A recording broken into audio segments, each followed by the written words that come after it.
Hi, I'm Kenny with Sagebrush Soul, and today we're going to be making some custom side covers for this 1972 Honda SL125 that I'm buying from my daughter. For the metal fab, I'm going to be using mostly stuff I had laying around.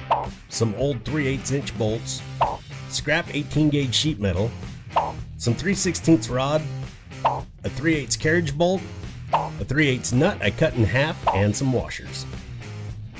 I also used the simple tubing bender, a grinder, and my welder, not seen in this picture. I'll be using the original mounting points for the side covers, and I'm leaving the rubber grommets to help grip the bolts. The first thing I had to do is cut the heads off the bolts. I'm not really using them as bolts. And this is how I get a uniform cut with my vertical lathe that everyone keeps calling a drill press. I used the carriage bolt and half nut for the rear mount that will hold everything on. I used a half nut because a whole one pushed the cover out too far. Then I put the bolts in the mounting holes so I know how to bend the rod.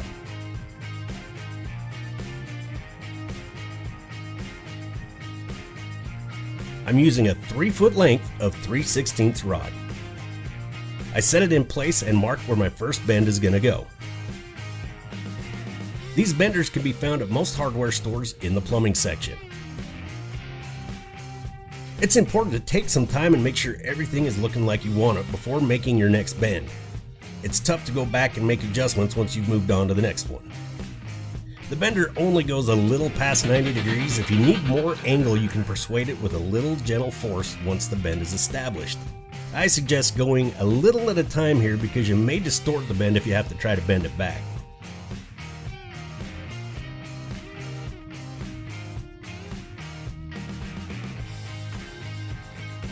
When you make your second bend, make sure it's in line with your other bend like I almost didn't. This is where you got to start paying attention to how square you are.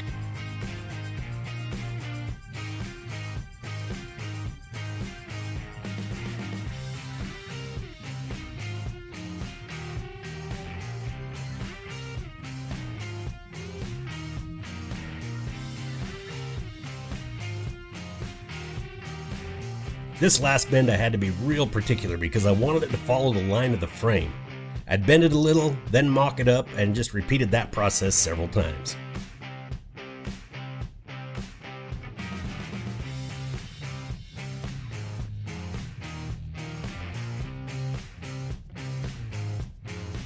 I dig it.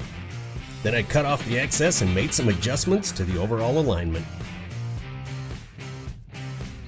So I'm going to tack that on first, then I'll cut this off, then we'll go around and tack the side to this, and I can't believe it went that smooth again. It's crazy. Sanded these bolts down to get zinc and this moly or whatever it is on this one, paint, to get all that stuff off. So then that is tacked together, so now this is where things get a little sketchy because you about have to do it on here to get it right. To get the line I wanted, the top needed to come up a little. I used a couple of 1/2" nuts that slid over the mount bolts to get a lift. This bolt will become part of the structure, but the one on the back is just there to hold it in place. You'll see what I mean in a bit. I already know I'm a shitty welder, but you can comment on it anyway. I can take it. Okay, so we've got our frame all set up here. You can see it fits pretty good there. Anyway, I like how it's coming together. So now it's time to start cutting the metal that will rivet the leather to. I traced the shape of the side cover on the sheet metal and cut it out with a cutting wheel.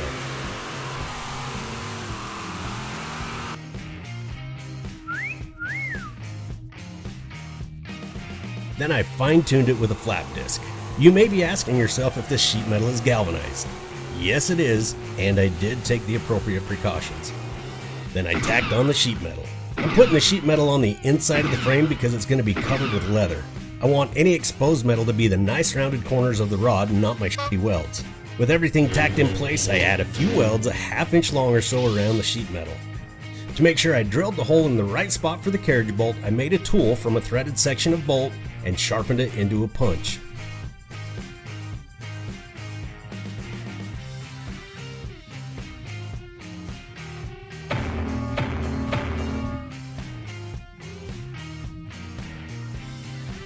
After drilling the hole in the sheet metal, I tested it for the final fit.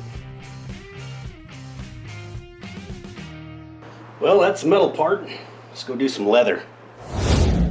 As I said, I'm buying this bike from my daughter, so I wanted to keep her a part of the project.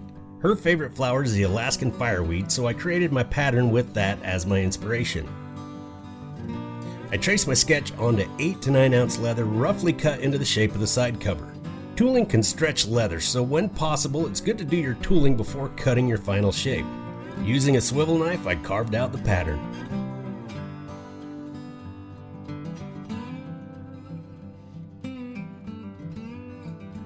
Moving on, I start tooling the leather with a smooth bevel along the cut lines.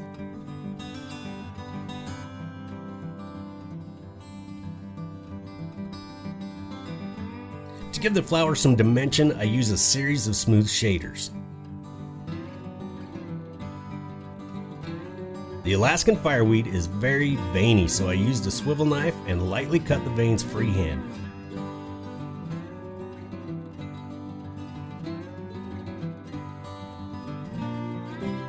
Finally, I used these background tools to really make the design stand out.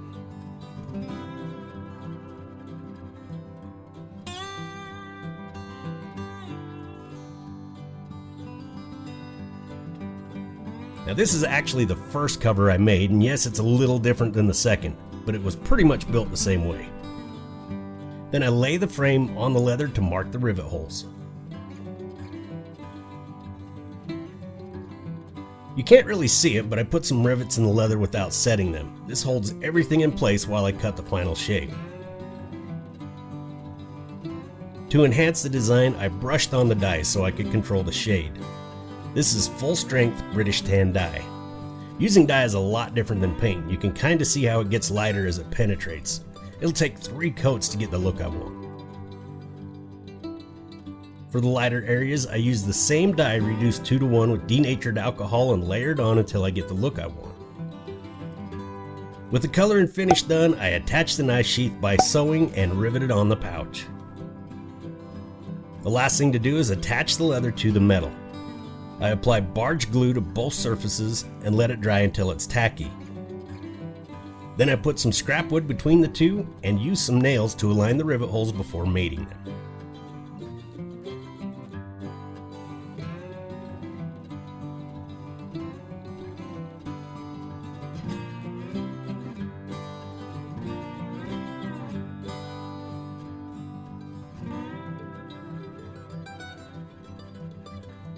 Then I clamp the shit out of it and let it dry a while before setting the rivets.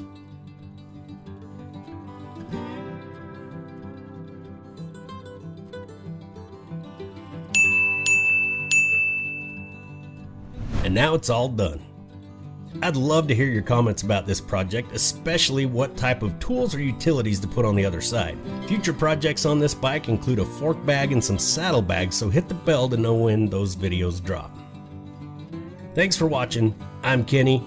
This is Sagebrush Soul, and may the best of your past be the worst of your future.